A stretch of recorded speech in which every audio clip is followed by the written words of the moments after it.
بسم اللہ الرحمن الرحیم۔ شروع اللہ کے نام سے جو بڑا مہربان اور نہایت رحم کرنے والا ہے۔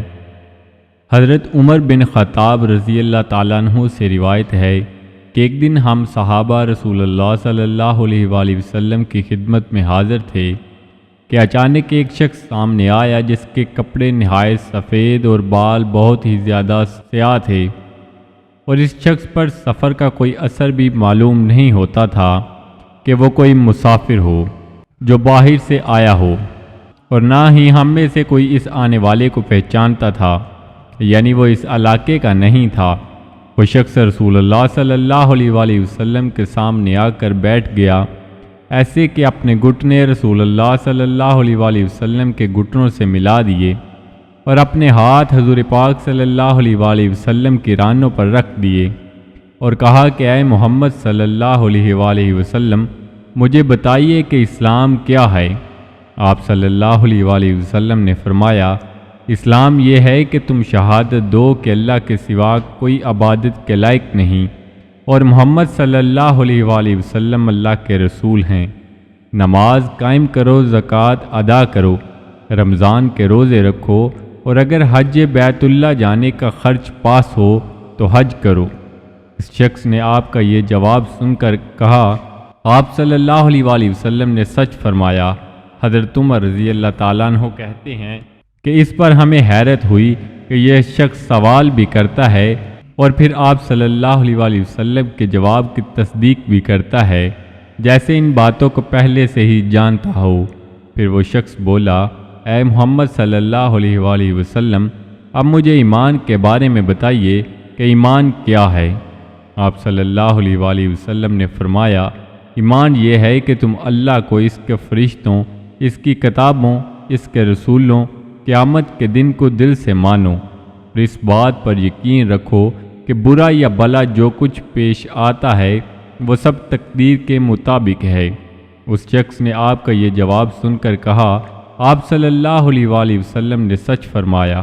پھر وہ شخص بولا، اے محمد صلی اللہ علیہ وآلہ وسلم، اب مجھے احسان کے بارے میں بتائیے کہ احسان کیا ہے۔ آپ صلی اللہ علیہ وآلہ وسلم نے فرمایا، احسان یہ ہے کہ تم اللہ کی عبادت اس طرح کرو کہ گویا تم اس کو دیکھ رہے ہو، اور اگر ایسا نہ کر سکو تو دھیان رکھو کہ وہ تمہیں دیکھ رہا ہے۔ پھر وہ شخص بولا، مجھے قیامت کے بارے میں بتائیے کہ وہ کب آئے گی۔ آپ صلی اللہ علیہ وآلہ وسلم نے فرمایا، میرا علم تم سے زیادہ نہیں۔ پھر اس شخص نے کہا، مجھے اس کی نشانیاں ہی بتا دیجیے۔ آپ صلی اللہ علیہ وآلہ وسلم نے فرمایا، لونڈی اپنے آقا کو جنے گی اور تم دیکھو گے کہ جن کے پاؤں میں جوتا اور جسم پر کپڑا نہیں ہے اور جو خالی ہاتھ اور بکریاں چرانے والے ہیں، وہ بڑی بڑی عمارتیں بنانے لگیں گے اور اس میں ایک دوسرے پر بازی لے جانے کی کوشش کریں گے۔ حضرت عمر رضی اللہ تعالیٰ عنہ فرماتے ہیں کہ اس کے بعد وہ شخص چلا گیا۔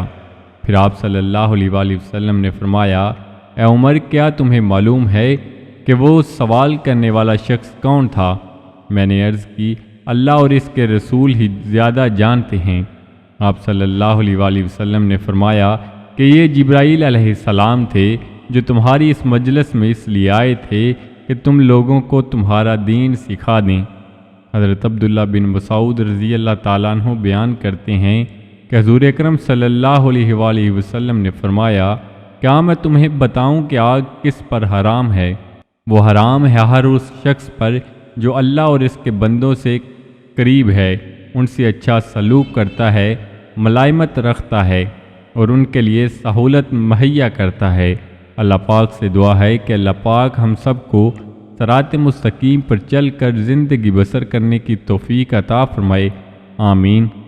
مزید اسلامک ویڈیوز دیکھنے کے لیے چینل کو ضرور سبسکرائب کر لیں اور ساتھ لگے بیل آئیکن پر لازمی کلک کر دیں تاکہ مستقبل میں اپلوڈ ہونے والی ایسی اسلامک ویڈیوز آپ تک بر وقت پہنچتی رہیں۔